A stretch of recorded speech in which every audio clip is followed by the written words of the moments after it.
우리 지난주까지 로마서의 말씀을 우리가 함께 묵상하고 함께 은혜를 나눴습니다.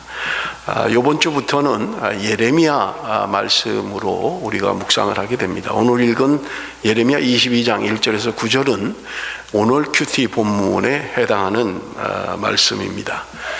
1장에서 20장까지는 제가 설교했던 거를 한번 찾아보니까 작년 이맘때 1년 전에 예레미야서를 1장부터 20장까지 6번 설교했더라고요.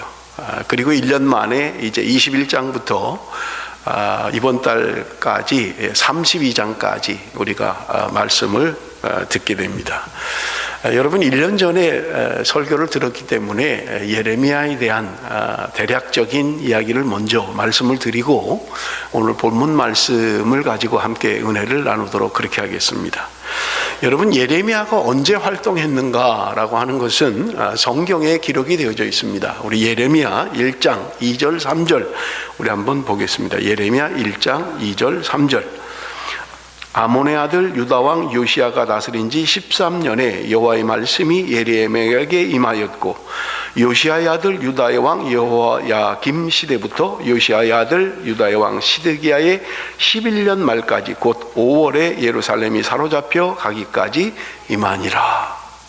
예레미야가 예언 활동을 시작한 게 언제냐 하면 남유다의 요시야 왕 13년 즉위하고 13년 되던 해에 하나님의 말씀이 예레미야에게 임했다. 성경은 그렇게 기록하고 있습니다. 자, 그러면 요시야라고 하는 왕은 남쪽 유다, 남북으로 나라가 갈려지잖아요. 북이스라엘은 이미 멸망을 했고요. 남유다만 남아있는 상황에서 이제 16번째 왕인 요시야 왕 때에 예레미야에게 하나님의 말씀이 임했다. 그렇게 기록합니다. 그런데 그 예언의 활동이 언제까지였냐면 마지막 왕인 유다의 마지막 왕인 시드기야 왕 때까지 활동을 하고 예언을 했다라고 성경은 기록하고 있는 것입니다. 자, 그렇다면 예레미야가 활동했던 시기는 언제냐 하면 남유다가 멸망할 직전에 예레미야가 활동을 했다. 여러분 그렇게 이해를 하시면 되겠어요. 정확히 말하면 요시야가 죽은 이후에 22년 만에 남유다는 멸망을 하게 됩니다. 그 멸망 어간에 예레미야는 활동을 했던 것입니다. 자, 그렇다면 우리가 그냥 짐작할 수 있는 것은 한 나라가 멸망하는 것을 예언한 선지자의 그 마음이라고 하는 것이 얼마나 답답하겠어요. 수없이 하나님 말씀대로 살지 않았던 그들을 하나님이 이제 드디어 바벨론이라는 나라를 들어서 이제 심판하시겠다고 하시는 거예요. 그래서 여러분 우리가 예레미야를 별명이 있는데 예레미야를 눈물의 선지자다 그렇게 별명을 붙여서 왔어요. 눈물 없이는 예언할 수 없고 한 나라가 망하는 것, 자신이 속해 있는 나라가 망하는 것을 예언하는 그 예언자의 심정이 눈물 없이는 예언할 수가 없기에 그는 늘 별명이 눈물의 선지자다 그렇게 붙여졌던 것입니다.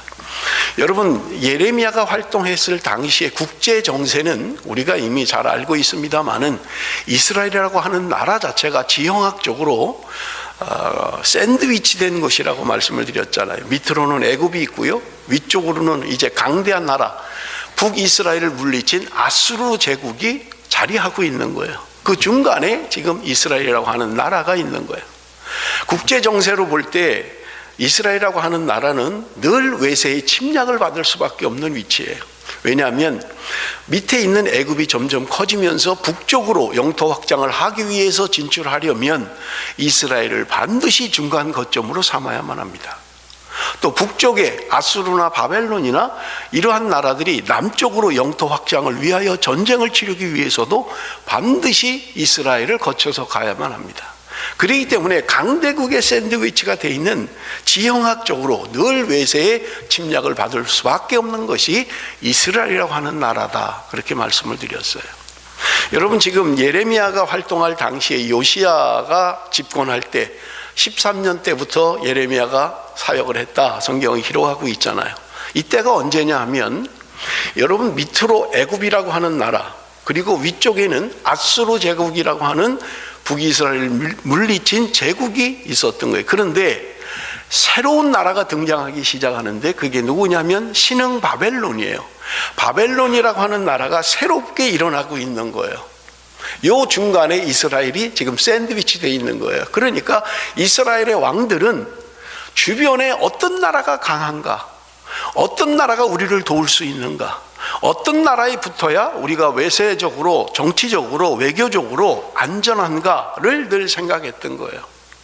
그런데 왕이 된 요시야 왕은 어떤 정책을 폈냐면 새로 일어나는 바벨론의 친바벨론 정책을 폈던 거예요.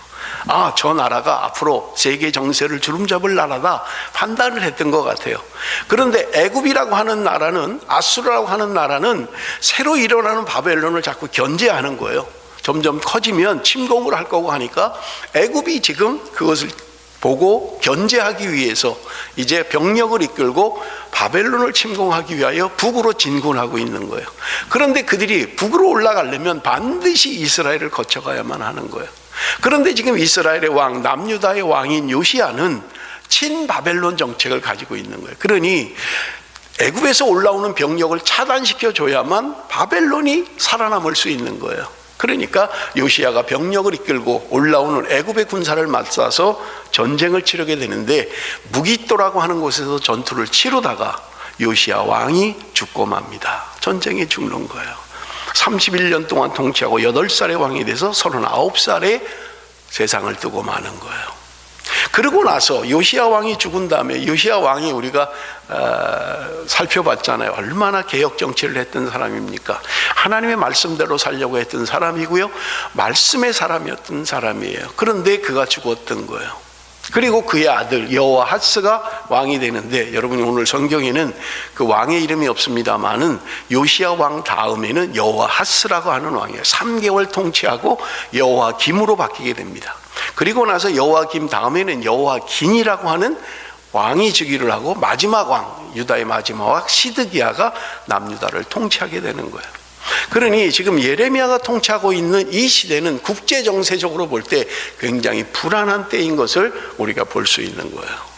그리고 여러분, 우리가 아는 것처럼 남유다는 이제 바벨론에 의해서 멸망을 당하게 됩니다.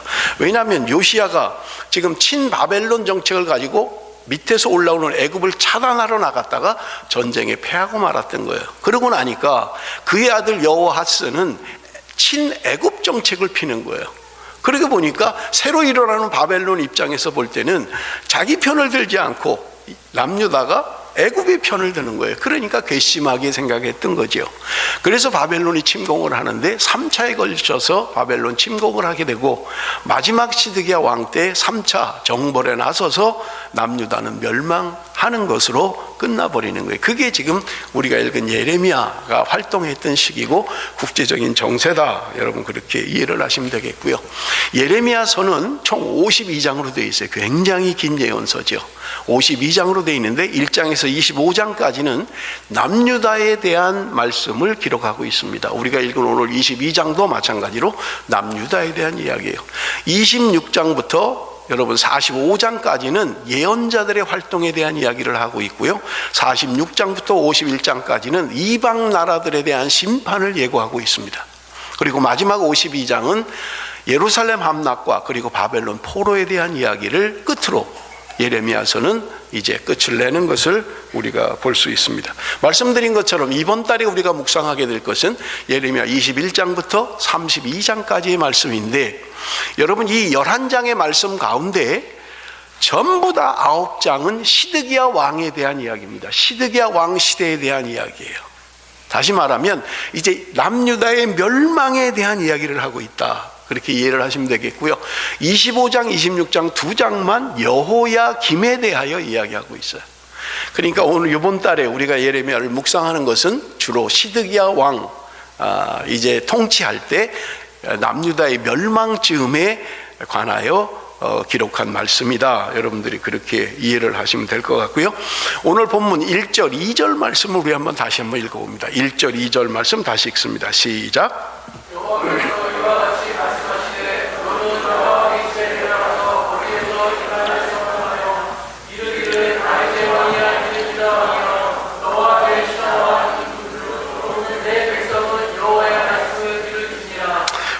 하나님이 예레미야를 통하여 말씀하십니다. 그런데 누구에게 말하라고요? 누구에게 가라고 이야기합니까? 여러분, 여기 보면 너는 유다 왕의 집에 내려가서 거기에서 이 말을 선언해라. 유다 왕의 집에 가서 이야기하라는 거예요. 유다 왕에게 이야기하라는 거예요. 그런데 1차 수신자, 1차적으로 말씀을 들어야 할 사람은 남유다의 왕 시드기야이지만, 여러분 오늘 본문 2절에 보면 너와 내 신하와 내 이 문들로 들어오는 내 백성은 여호와의 말씀을 들을지어다. 1차 수신자는 시드기야 왕이지만 그러나 그 신하들, 그 백성들도 이 말씀을 들어야 된다는 거예요. 하나님의 말씀을 들어야 된다는 거예요. 그렇다면 1차적으로 들어야 될 종교 지도자, 왕인, 정치가가 들어야 되지만 이 말씀은 모든 민족이 들어야 된다. 모든 백성이 들어야 할 말씀이다. 그렇게 이야기하고 있는 거예요. 자, 그렇다면 무슨 말을 들어야 된다는 거예요? 무슨 말을 전하라는 거예요? 3절 우리 한번 같이 읽어봅니다. 3절 말씀 다 같이 읽습니다. 시작. 여호와께서 이와 같이 말씀하시되 너희가 정의와 공의를 행하여 갈치당한 자를 압박하는 자의 손에서 건지고 이방인과 고아와 과부를 압제하거나 학대하지 말며 이곳에서 무죄한 자의 피를 흘리지 말더라. 여러분, 지금 무슨 말을 전하라고 이야기합니까? 하나님의 말씀을 전해야 되는데 너희가 정의와 공의를 행해야 된다고 말씀하고 있는 거예요. 정의와 공의를 행하라. 하나님이 지금 이스라엘 백성들에게 너희가 정의와 공의를 행하면, 그래서 무죄한 자의 피를 흘리지 않는다면, 고아와 과부가 억울한 일이 없게 된다면 어떤 결과를 가져오느냐? 4절에 말씀하고 있어요. 4절에 보니까 너희가 참으로 이 말을 준행하면 다윗의 왕위에 앉을 왕들과 신하들과 백성이 병과 말을 타고 이 집 문으로 들어오게 되리라. 너희가 정의와 공의를 행하고 억울한 일이 일어나지 않게 행한다면 안전하게 될 거라는 거예요. 너희의 왕위가 견고하게 될 것이고, 그리고 많은 백성들이 이 문을 통하여 다니게 될 거라는 거예요. 그 말은 하나님께서 안전하게 하시겠다는 거예요. 여러분, 지금 남유다의 멸망 직전이에요. 이 시드기야 왕 때 이제 멸망하는 거예요. 이미 예레미야는 하나님의 뜻을 예언했어요. 바벨론이 우리를 침공하게 될 것이고 우리는 멸망하게 될 것이다. 이게 하나님의 뜻이다. 그러니까 대항하지 말고 살아야 된다 라고 하는 것을 예언했어요. 그런데 지금 예레미야가 이 시드기야 왕 시대, 이제 멸망 직전에 있는 그들에게 하시는 말씀이 너희가 지금이라도 정의와 공의를 행한다면, 억울한 일이 없게 한다면 내가 너희들의 안전을 책임질 것이라고 말씀하고 있는 거예요. 여러분, 이스라엘 백성들이 출애굽을 하고 가나안 땅을 정복한 이후에 왕들의 역사, 통일왕국, 분열왕국의 역사, 500~600년 어간의 이스라엘의 역사는 불순종의 역사였던 거예요. 왕들도 그렇고 백성도 그렇고요. 제사장, 선지자 말할 것 없고 다 하나님의 말씀대로 살지 않는 거예요. 하나님이 오죽했으면 이제 저들을 멸망시킬 것이라고 예레미야를 통하여 말씀하셨지만, 그래도 마지막 하나님의 소망은 뭐냐? 너희들이 공의와 정의를 행하고 돌아오면 내가 너희들의 안전을 책임지겠다고 말씀하고 있는 것을 우리는 볼 수 있습니다. 그렇습니다. 하나님의 사랑, 하나님은요, 우리를 향하여 집을 나간 탕자를 기다리는 것처럼 하나님은 오늘도 저와 여러분을 기다리고 계신 거예요. 지금이라도 돌아와야 된다. 지금이라도 돌이켜야 된다. 지금이라도 바르게 해야 된다. 너희들이 정의와 공의를 행해야만 한다.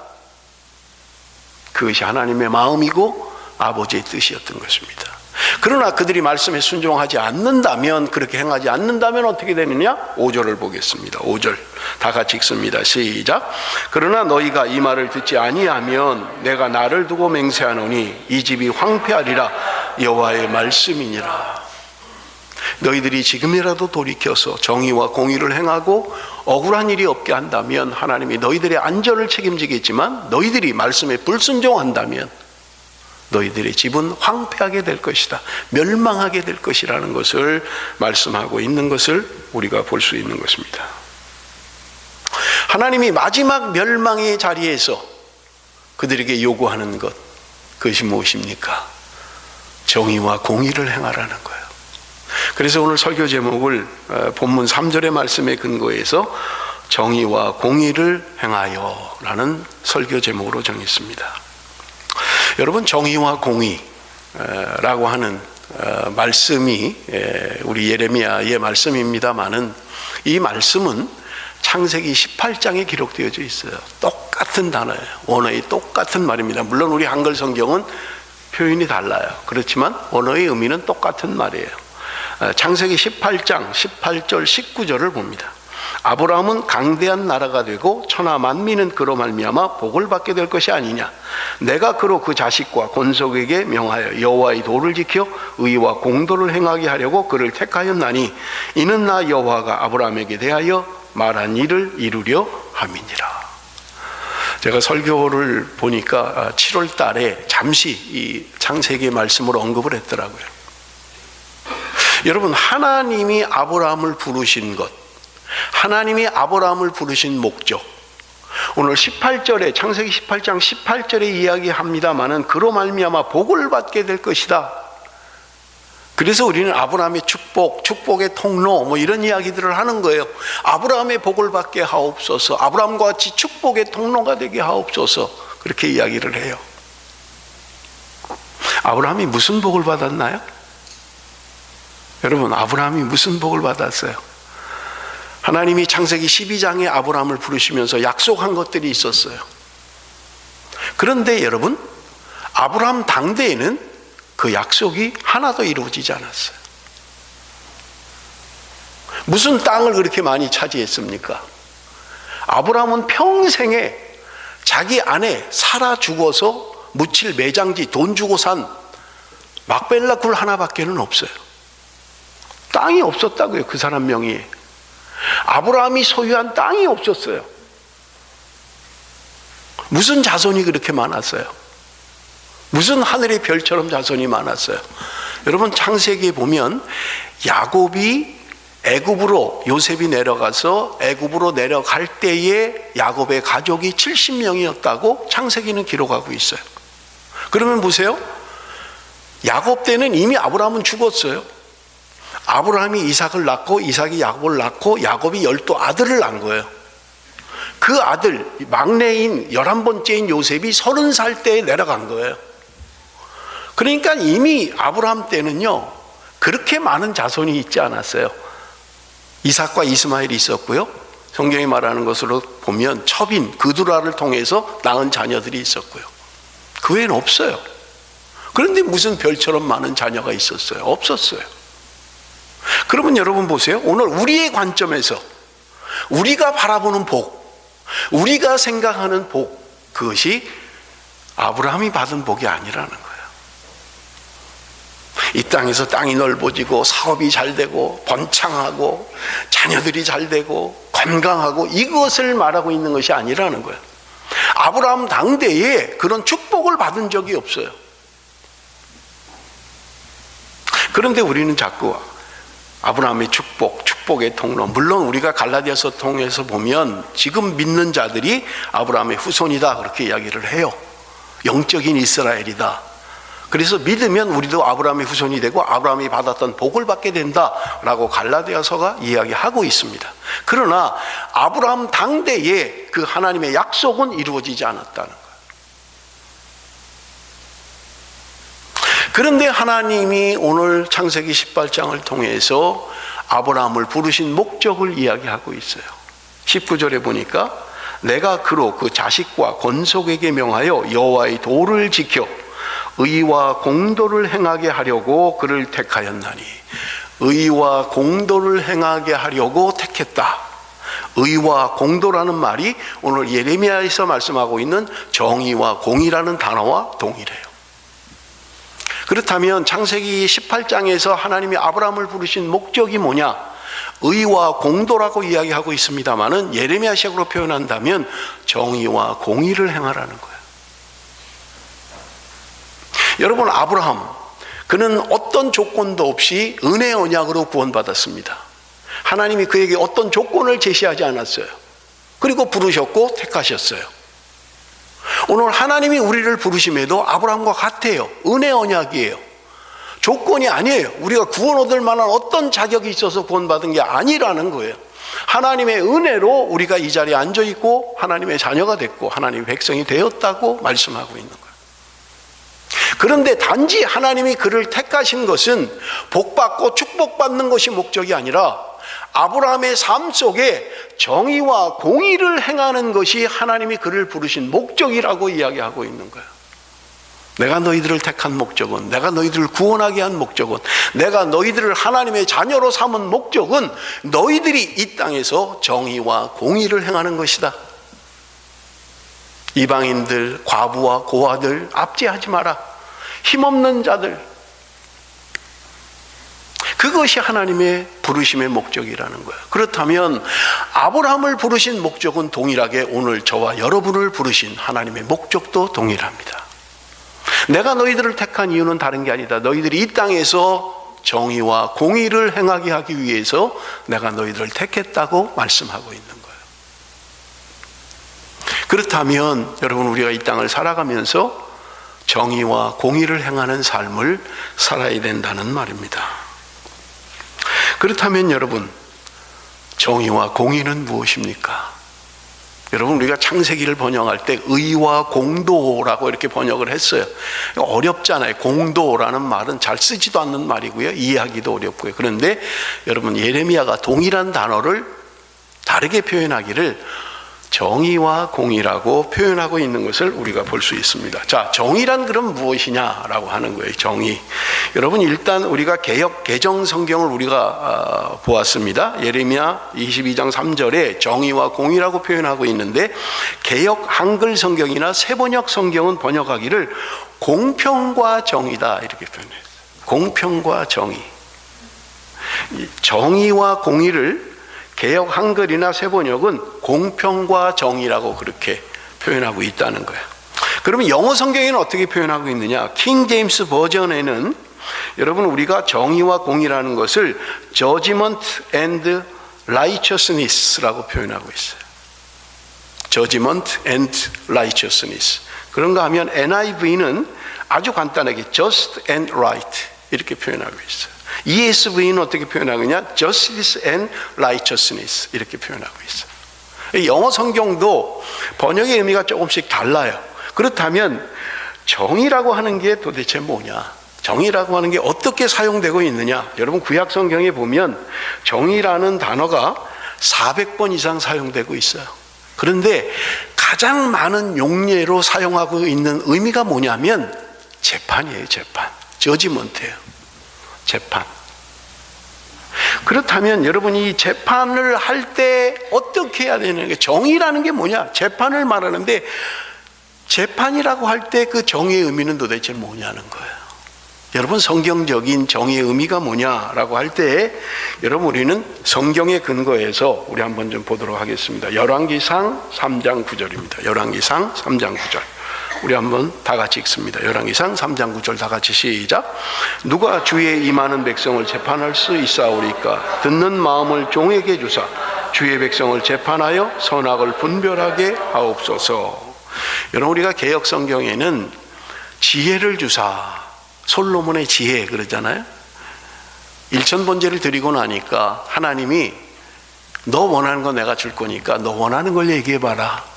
그러니까 솔로몬이 왕으로서 군사력을 구하지도 않고 재물을 구하지도 않고 많은 사람들을 구하지도 않고 하나님 앞에 기도했던 게 뭐냐? 하나님, 나에게 지혜를 주십시오. 이 백성들, 이 많은 백성들을 바르게 재판할 수 있도록 지혜를 주십시오. 그렇게 번역을 했습니다만은 지혜라는 번역은 원어에 대한 정확한 번역이 아니에요. 여러분, 개역개정에서 원어의 마음을, 원어의 뜻을 제대로 표현했어요. 그게 뭐냐? 듣는 마음입니다. 듣는 마음. 그래서 여러분, 개역개정성에 듣는 마음을 종에게 주사 주의 백성을 재판하여 선악을 분별하게 하옵소서. 듣는 마음을 달라는 거예요. 이게 지혜고 이게 정의라는 거예요. 정의라는 말이 재판이라는 말로 가장 많이 사용됐다면 재판에 있어서의 정의는 뭐냐? 듣는 마음이라는 거예요. 잘 들어야 된다는 거예요. 그래서 솔로몬이 하나님 앞에 구했던 게 뭐냐? 하나님, 나에게 듣는 마음을 주십시오. 여러분, 재판관이, 지금 우리 재판 제도도 그렇잖아요. 피고가 있고 원고가 있잖아요. 죄를 지은 사람이 있고 억울함을 당한 사람이 있고요. 그래서 변호사가 있고 검사가 있고요. 양쪽의 이야기를 들은 다음에 판사는 판결을 내리죠. 피고의 얘기도 듣고요, 원고의 이야기도 듣습니다. 검사의 이야기도 듣고요, 변호사의 이야기도 들어요. 다 듣고 그 다음에 판사는 판단을 하는 거예요. 여러분, 판사가 어느 한쪽 말의 말만 듣는다면 여러분, 그것은 편견을 가질 수가 있어요. 오판을 할 수가 있어요. 여러분, 우리도 그렇지 않나요? 살아가면서 한쪽 말만 듣고 실수를 할 때가 많잖아요. 그 사람은 그런 의도가 아니었는데, 그 사람은 그런 뜻이 아니었는데 한쪽 말만 듣고는 자기 나름대로 판단하고 정죄하고 그렇게 할 때가 얼마나 많습니까? 그래서 여러분, 정의라고 하는 건 뭐냐? 듣는 바른 판단이라는 거예요. 바른 재판, 바른 판단을 해야 된다는 거예요. 바른 판단을 하기 위해서는 듣는 마음이 있어야 된다는 거예요. 이쪽 사람의 이야기도 들어야 되고요, 반대편의 이야기도 들어야 정확한 판단을 할 수 있다는 말입니다. 그쪽 한쪽 얘기만 들으면, 내가 좋은 얘기만 들으면 우리는 편견을 갖게 되는 거예요. 그러면 바른 판단을 할 수가 없게 되는 것입니다. 저는 이 판단, 재판에 대한 이야기를 할 때마다 황희정승의 얘기를 꼭 해요. 여러분 아마 여러 번 들으셨을 거예요. 황희정승이 참 유명한 청백리였잖아요. 그런데 자기 집에 있는 종들이 둘이 싸운 거예요. 그런데 한 종이 와서 자기에게 이야기를 합니다. 대감님, 저는 억울합니다. 저 친구가 이렇게 나에게 나쁘게 해서요. 그래서 제가 그랬습니다. 그러니까 황희정승이 하는 말이, 아, 그러냐? 그래, 네 말을 들어보니까 네 말이 옳네.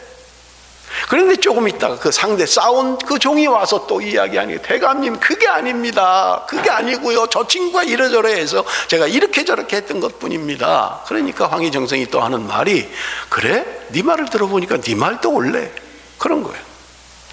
그러니까 방에서 듣고 있던 황희정승의 부인이 밖으로 나와서 하는 말이, 여보, 무슨 판단을 그렇게 합니까? 이 사람도 맞다, 저 사람도 맞다. 그러면 무슨 판단을 한단 말입니까? 판단을 똑바로 해야죠. 그러니까 황희정승이 하는 말이, 당신 말도 맞네. 그렇게 하더라는 거예요. 여러분, 우리는 종종 한쪽 말만 듣고 판단을 그르칠 때는 없지 않습니까? 그렇기 때문에 여러분, 정의라고 하는 것은 재판이라는 의미로 가장 많이 사용하고 있는데, 재판을 공정하게 바르게 하기 위해서는 듣는 마음이 있어야 된다는 거예요. 나하고 생각이 틀려도 그 사람의 의견을 들어야 된다는 거예요. 나하고 찬성하는 사람, 내 의견을 옳게 여기는 사람, 내 의견을 반대하는 사람, 양쪽의 이야기를 들어야 우리는 바른 판단을 할 수 있다고 말씀하고 있는 것을 우리는 볼 수 있습니다. 자, 그렇다면 공의라는 것은 무엇입니까? 공의라고 하는 말은요, 구약 성경에 150회 이상 사용하고 있는데, 여러분, 이 공의라는 것은 이사야 32장 17절 말씀을 우리 한번 좀 먼저 보겠습니다. 이사야 32장 17절. 이사야 32장 17절입니다. 같이 읽습니다. 시작. 공의의 열매는 화평이요 공의의 결과는 영원한 평안과 안전이라. 여러분, 우리가 사용하는 말들 가운데 히브리어가 참 많죠. 우리가 알지 못하게 쓰는 말들에 히브리어가 많이 있어요.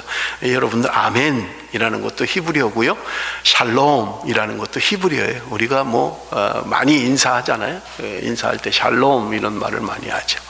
평화, 평안 이런 말이죠. 인사말이라고 하는 것은 시대적인 배경이 있습니다. 우리 한국도 어려운 시절을 지날 때 인사말이 밤새 안녕하셨습니까? 이게 인사말이었잖아요. 또 참 먹지 못하고 힘들게 살 때가 있었잖아요. 그럴 때는 인사가 늘 만나면 식사하셨습니까? 밥 먹었습니까? 이걸 지금 그렇게 인사 안 하잖아요. 우리가 만날 때 식사하셨습니까? 이런 인사 안 하잖아요. 밥 못 먹는 사람이 없으니까 그런 인사를 안 하는 거죠. 자, 여러분, 우리가 바라는 것, 그거는 화평을 원합니다. 여러분, 우리가 원하는 게 뭐냐? 우리가 안정된 걸 원해요. 안전을 원해요. 평안을 원하는 거예요. 그런데 이사야서 말씀하고 있는 게 뭐냐? 우리가 원하는 그 화평, 우리가 원하는 그 안전, 그것은 공의의 열매요, 공의의 결과라고 이야기하는 거예요. 내가 바르게 하는 것, righteousness, 내가 올바르게 행하는 것, 바르게 사는 것의 결과가, 바르게 행하는 것의 열매가 우리에게 안전이요, 평화라고 이야기하고 있는 거예요. 그렇다면 우리가 평화를 원하고 우리가 안전을 원하는데, 그러기 전에 먼저 우리는 공의로운 삶을 살아야 된다라는 말입니다. 여러분, 우리는 공의로운 삶을 살고 있습니까? 우리가 찬양도 있잖아요. 하나님의 공의라는 말이 있잖아요. 여러분, 공의라고 하는 것은, 올바름이라고 하는 것은 법적인 의미가 있습니다만은 그 공의 속에는 사랑이 포함되어 있어야 되는 거예요. 하나님의 사랑이 포함되어 있어야만 한다는 거예요. 그래서 우리가 하나님의 공의를 이야기할 때 하나님의 사랑을 이야기하잖아요. 사랑이 없는 법, 그것은 삭막하고 딱딱하고 뭔가 법대로만 하고, 그런데 사랑이 있어야 된다는 거예요. 사랑에 근거한 거여야 된다는 거예요. 여러분, 그래서 우리가 공의를 이야기할 때 하나님의 공의를 이야기하잖아요. 하나님이 우리를 사랑하셔서 죄의 값을 자기의 아들이 치르게 하셨던 거예요. 그냥 됐어, 내가 너 사랑하니까 그래, 없었던 걸로 하자, 너네 용서한다, 그렇게 하지 않으셨다는 거예요. 죄의 값을 치르는 것은 법입니다. 의입니다. 그러나 하나님은 사랑으로 그것을 치르셨던 거예요. 그래서 여러분, 우리가 공의를 이야기할 때 하나님의 공의다, 그렇게 이야기하는 거예요. 어렵죠. 여러분, 우리 그 진나라, 중국 진나라 때에 기해라고 하는 나이 많은 수상이 있었어요. 그 진나라의 왕인 도공이 이제 기해라고 하는 이 사람이 은퇴를 하면서 부탁을 했던 거예요. 당신이 당신의 후임을 정해라. 이 나라를 이끌어갈 재상을 당신이 정해라. 그렇게 했던 거예요. 그랬더니 이 기해라고 하는 사람이 천거를 하는데 해오라고 하는 사람을 천거했던 거예요. 내 뒤를 이어서 후임 정상은 그 해오라고 하는 사람이 하면 좋겠습니다. 그랬더니 그 임금이, 왕이 깜짝 놀란 거예요. 그 해오라고 하는 사람은 기해의 정적이었던 거예요. 그러니까 왕이 깜짝 놀라고 기해에게 묻습니다. 아니, 여보시오, 당신 그 정적을 왜 당신 후임으로 그 가장 높은 재상의 자리에 앉히려고 합니까? 그러니까 기해가 대답합니다. 왕이시여, 왕은 나에게 이 우리나라에 가장 알맞는 재상이 누구인가를 물었을 뿐입니다. 너 정적이 누구냐라고 묻지 않으셨습니다. 이 나라를 이끌어갈 가장 중요한 재상, 그 사람은 해오라고 생각하는 것입니다. 그러니까 왕이 그 이야기를 듣고 다시 묻습니다. 그렇다면 그 해오 말고 또 한 사람을 청구한다면 누구를 청구하겠느냐? 그랬더니 이 기해라고 하는 사람이 오라고 하는 사람을 추천하겠습니다 하니까 왕이 또 한 번 놀라는 거예요. 오라고 하는 사람은 기해의 아들이었던 거예요. 자기 아들이었던 거예요. 그런데 이 사람은 뛰어난 재상감이었던 거예요. 왕은 그 이야기를 듣고 기해의 그 공평함에 대하여 칭찬했다는 그런 기록입니다. 자기의 정적이지만, 비록 그가 나하고 원수지간이지만, 정치적인 의견이 맞지 않지만 정말 나라를 염려하고 근심할 수 있는 사람, 그래서 나라를 이끌어갈 수 있는 사람, 그가 비록 나의 정적이긴 해도 그 사람이 재상감이라고 생각합니다. 여러분 어떻습니까? 우리는 어떻습니까? 나는 혹시 어떻습니까? 여러분, 우리가 사람을 천거한다든지 사람을 등용한다든지 할 때 언제나 내 가까운 사람, 나하고 맞는 사람, 내 의견에 동조하는 사람, 그렇게 생각하지 않습니까? 여러분, 공의라고 하는 것, 그것은요, righteousness, 바름을 이야기하는 것입니다. 내가 내 삶 가운데 바름이 있는가, 올바름이 있는가라고 하는 거예요. 오늘 우리가 살아가면서 정의와 공의를 행할 때 하나님은 지금 멸망하기로 결정했던 것까지라도 번복하시겠다고 말씀하고 있는 거예요. 사랑하는 성도 여러분, 오늘 우리의 삶, 아브라함을 부르시면서 부르심의 목적이 정의와 공의라고 말씀하셨던 그 하나님이 오늘 저와 여러분에게도 동일하게 말씀하고 있는데, 우리에게 요구하는 것은 정의와 공의인 것입니다. 오늘 우리의 삶이 바르게 되는 것, 듣는 마음을 갖는 것, 그것이 하나님이 저와 여러분을 향한 아버지의 마음인 것입니다. 우리 마지막으로 8절 9절 말씀 우리 한번 같이 읽어봅니다. 8절 9절 말씀 다 같이 시작.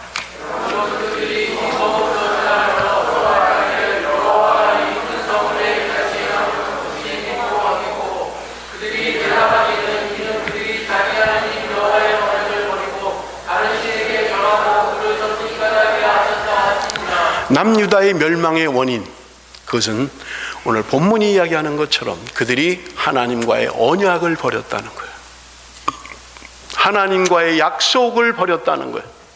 하나님의 말씀을 떠났다는 거예요. 그리고 다른 신을 섬겼다는 거예요. 하나님을 섬기고 하나님을 사랑해야 될 이스라엘 백성들이 다른 신을 찾아갔다는 거예요. 내 안에 다른 신이 있는 거예요. 예레미야 7장에 선언하고 있는 것처럼 성전에 들어가는 자들에게 외치라는 거예요. 너희들이 성전이다, 성전이다, 성전이다 하는 것 거짓말이라는 거예요.